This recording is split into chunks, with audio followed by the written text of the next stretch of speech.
Yo les gars, j'espère que tout roule pour vous. On se retrouve aujourd'hui pour parler d'un film qui m'intriguait depuis un bon petit moment, comme plusieurs d'entre vous je pense, le dernier projet de Francis Ford Coppola, Megalopolis.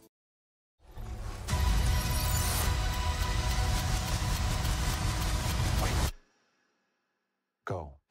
Francis Ford Coppola's Megalopolis. Megalopolis est une épopée romaine dans une Amérique moderne imaginaire en pleine décadence. La ville de New Rome doit absolument changer, ce qui crée un conflit majeur entre César Catilina, artiste de génie ayant le pouvoir d'arrêter le temps, et le maire archi-conservateur Franklin Cicero. Le premier rêve d'un avenir utopique idéal, alors que le second reste très attaché à un statu quo régressif protecteur de la cupidité. La fille du maire et jet-setteuse Julia Cicero, amoureuse de César Catilina, est tiraillée entre les deux hommes et devra découvrir ce qui lui semble le meilleur pour l'avenir de l'humanité.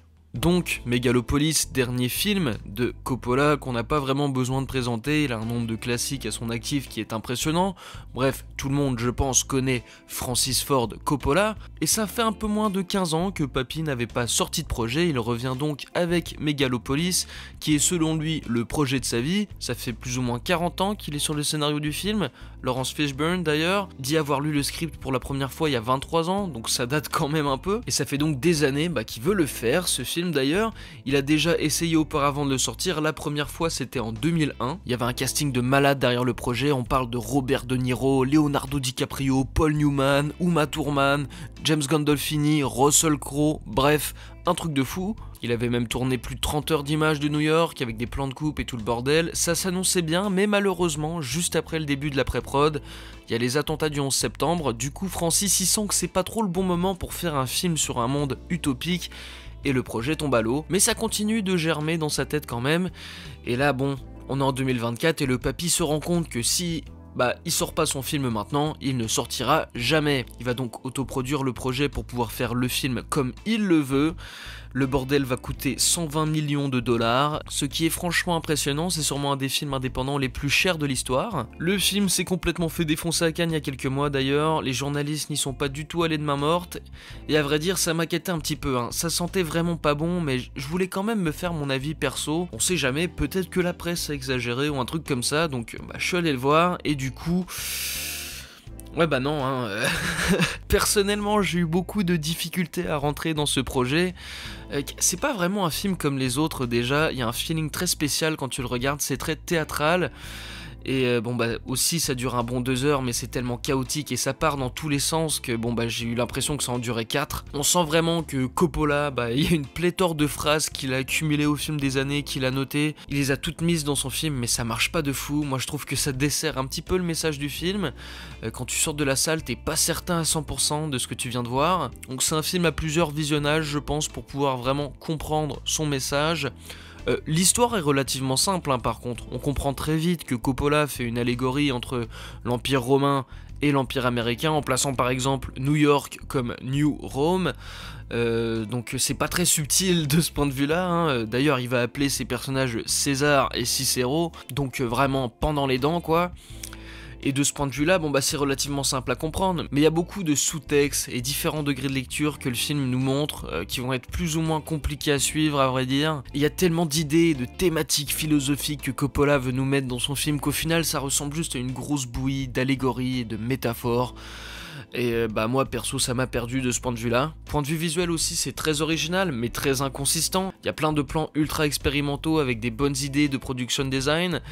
J'apprécie quand même de ce point de vue là, mais il y a d'autres moments où c'est tellement bizarre et j'ai eu du mal à comprendre certains choix artistiques aussi. Après t'as plein de plans CGI, surtout au début, il y a une scène, ça fait saigner des yeux, c'est nanardesque tellement c'est moche visuellement, c'est incroyable, et à chaque fois qu'il y a un petit peu trop de CGI, ça se voit, mais on parle d'un truc, on dirait de la CGI début 2000 quoi, c'est dégueulasse franchement par moments, ça fait pitié à voir, sachant quand même que le projet a coûté 120 millions de dollars. Du côté des acteurs et des personnages, tout le monde a quelque chose à apporter, mais on dirait qu'ils jouent tous dans un film différent, c'est impressionnant.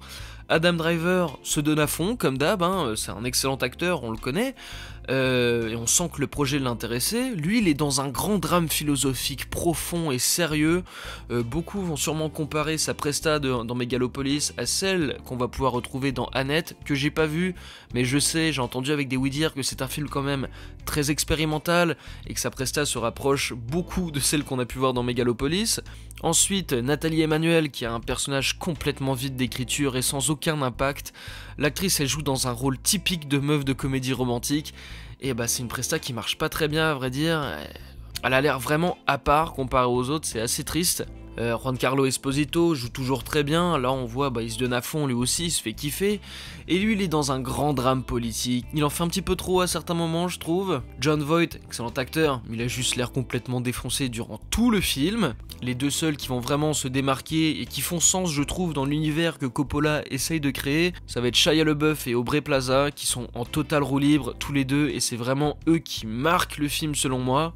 Aubrey Plaza c'est ma préf, son personnage est complètement génial, elle s'appelle Wow Platinum, déjà ce nom, what the fuck, très excentrique, et elle comprend le monde dans lequel elle est, et ça se voit, ça transparaît dans la presta de son personnage, et a fait sens là-dedans je trouve.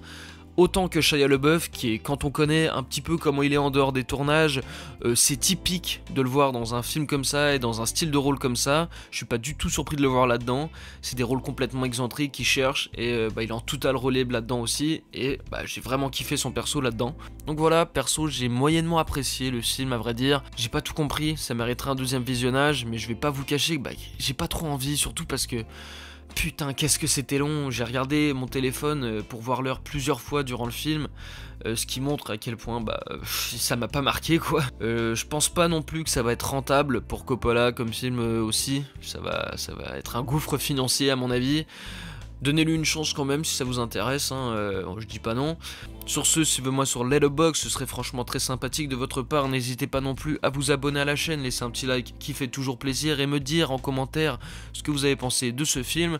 Si t'as kiffé cette vidéo frérot, et bien peut-être que tu vas kiffer une de ces deux là aussi, donc va jeter un coup d'œil. Bref, moi je vous dis à la prochaine, bye.